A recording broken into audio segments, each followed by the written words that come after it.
ஆண்டவரும் இரட்சகருமா இருக்கிற இயேசுவின் இனிய நல்ல நாமத்தினால உங்கள் யாவருக்கும் என்னுடைய அன்பின் வாழ்த்துக்களை நான் தெரிவிக்கிறேன்.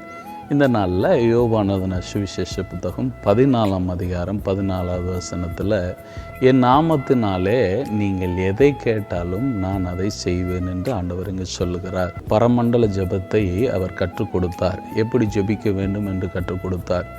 அதே ஆண்டவராகிய இயேசு கிறிஸ்து தான் இந்த உலகத்தை விட்டு எடுத்துக்கொள்ளப்படும் பொழுது, என் நாமத்தினால தான் நீங்கள் கேட்கணும் அப்படின்ற ஒரு ஜெப மாதிரியை சீசர்களுக்கு கற்றுக் கொடுக்கிறார்.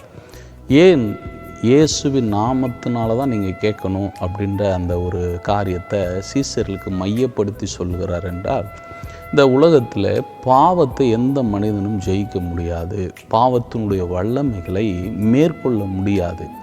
அதனால் பாவத்தின் பிடியில் இருக்கிற ஒரு மனிதன் இயேசுவின் நாமத்தினால தான் விடுதலை அடைய முடியும்.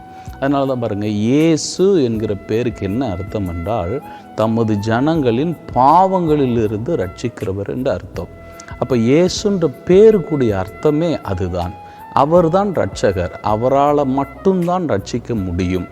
அதனால தான் பாருங்கள், பாவத்தை எந்த மனுஷனும் ஜெயிக்க முடியாது. இயேசு கிறிஸ்து மாத்திரம்தான் அந்த பாவத்தின் வல்லமையிலிருந்து விடுதலையாக்கக்கூடியவராக இருக்கிறார். அதைத்தான் அவர் சொல்லுகிறார். இந்த பாவத்தின் வல்லமையில் அகப்பட்டிருக்கிற ஒரு மனிதன் என் நாமத்தின் மேல் விசுவாசம் உள்ளவனாய் மாறுவான் என்றால், அவனை என்னுடைய பிள்ளையாய் அந்த நாமம் மாற்றும் என்று சொல்லுகிறார். பிசாசுகளையும் நாம் ஜெயிக்க முடியாது. ஏனென்றால் அவைகள் ஆவிக்குரியவைகளாக இருக்கிறது. நாமும் மாம்சத்துக்குரியவர்களாக இருக்கிறோம்.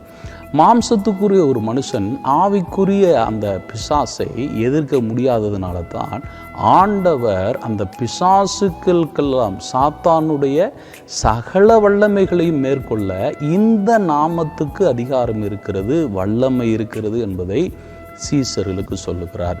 இந்த வார்த்தையை கேட்டுக்கொண்டிருக்கிற அருமையான தேவனுடைய பிள்ளைகளே, ஒருவேளை பாவத்தின் வல்லமையில் அகப்பட்டு, பிசாசனுடைய வல்லமையில் அகப்பட்டு, இதிலிருந்து எப்படி வெளிவர முடியலையேன்னு சொல்லி நாமே பல முயற்சிகளை செய்து என்னென்னமோ செய்து பார்த்து தோல்வி அடைந்து எனக்கு விடுதலையே வராது என்று ஒருவேளை நீங்கள் கலங்கி கொண்டிருக்கிறீங்கன்னா, இந்த இயேசுவின் நாமம் எதற்காக கொடுக்கப்பட்டது என்றால், இந்த பாவத்தின் வல்லமையிலிருந்து இந்த நாமம்தான் உங்களுக்கு விடுதலை கொடுக்கும்.